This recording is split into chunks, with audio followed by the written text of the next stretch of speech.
What's up, everyone, and welcome back to D Spot. This is D Spot for all things empowerment through yoga, meditation, and psychoeducation. My name is Dahlia, and this is the Self Love series. It's a psychoeducation series that I've been doing. And today we're going to talk about something super exciting, which is how we can infuse our life with more romance. And I'm talking more self love type romance. Like, how can we romanticize our life in a way that's going to deepen our connection with self and grow our self-love? So let's look at some tips on how can we romanticize our life. Tip number 1, create a ritual. So establishing rituals that honor and celebrate you are an important and awesome way of romanticizing your life. Whether it's a morning gratitude practice where you also like write your strengths and what you appreciate or love about yourself, or maybe it's an evening self-care routine where you take some time to get to meditate and maybe massage yourself with some nice essential oils, or a weekly self-love date.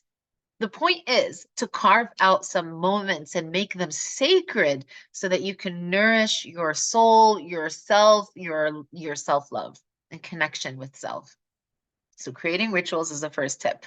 The second is activating your senses, nourishing your five senses with things that make you happy, with what bring you joy, that bring you pleasure, whether it's your favorite scents, it's your favorite flavors or textures or sounds, allowing yourself to really revel in the sensory delights of life and to like bask in the magic of your own existence by being embodied and activating your senses.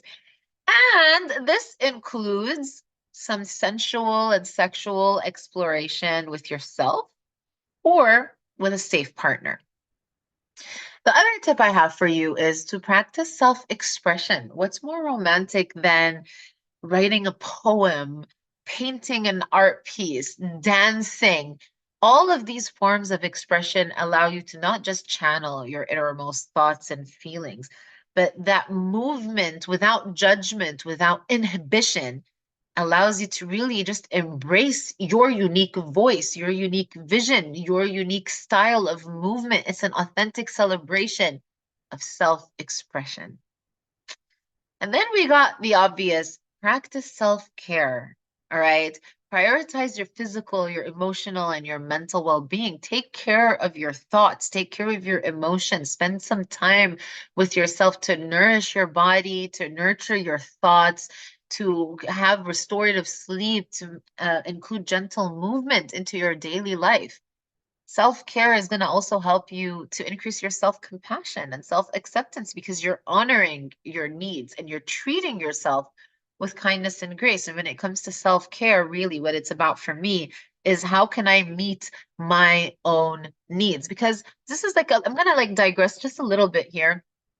You know, I talk about this in my inner child healing courses. Like any time in our childhood that we did not get our needs met, we look for our romantic partners to meet those needs.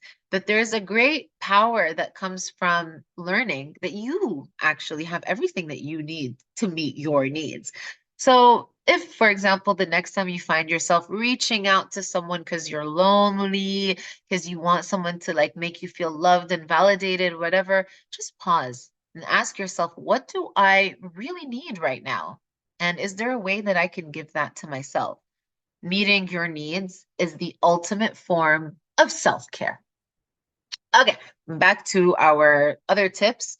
Another tip is to actually go out and explore your passions. So when you go out on dates with yourself, if you're going to make that a regular practice or ritual, pursue activities that make you feel alive, that fill your heart with joy, right? Get curious, indulge in your creative impulses, indulge in activities that, you know, try an art class, go to a singing class, go to a dance class, explore your hobbies. If I didn't go randomly to a yoga class one time, I wouldn't have discovered I was in love with yoga and ultimately become a yogi and a yoga teacher.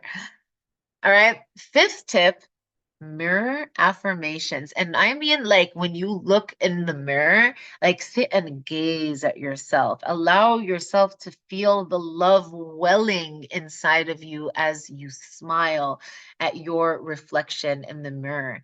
Really sit there complimenting yourself. Give yourself whatever affirmations you feel called for.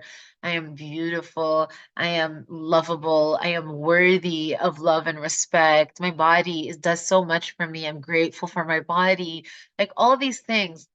I make my clients do this. Like whenever, like especially when it comes to like confidence and self-love, look in the mirror. And you know what? Bonus, like if you want to get naked and look in the mirror, because a lot of people also have self like body image issues and they hate on their bodies, even though their bodies are magnificent and beautiful, keep them alive and they do so much for them.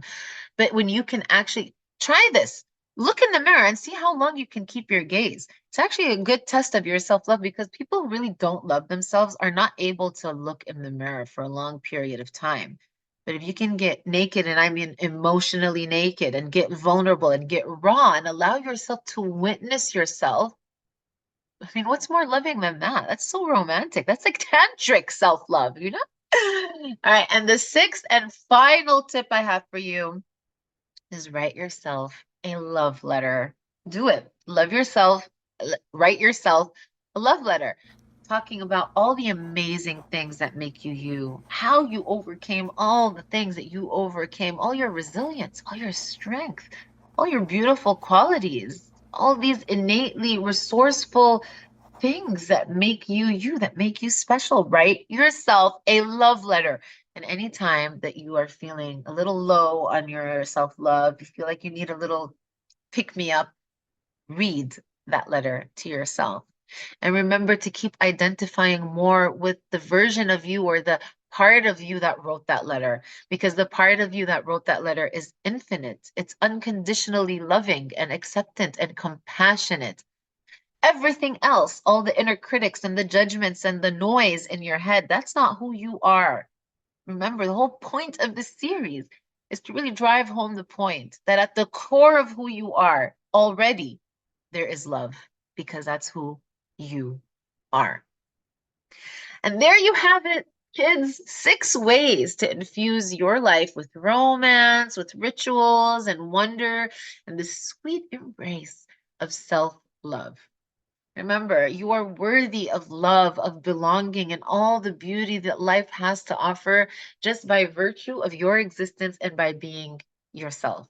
So embrace the romance of your existence. Allow your heart to overflow with love for the extraordinary being that is you. Thank you.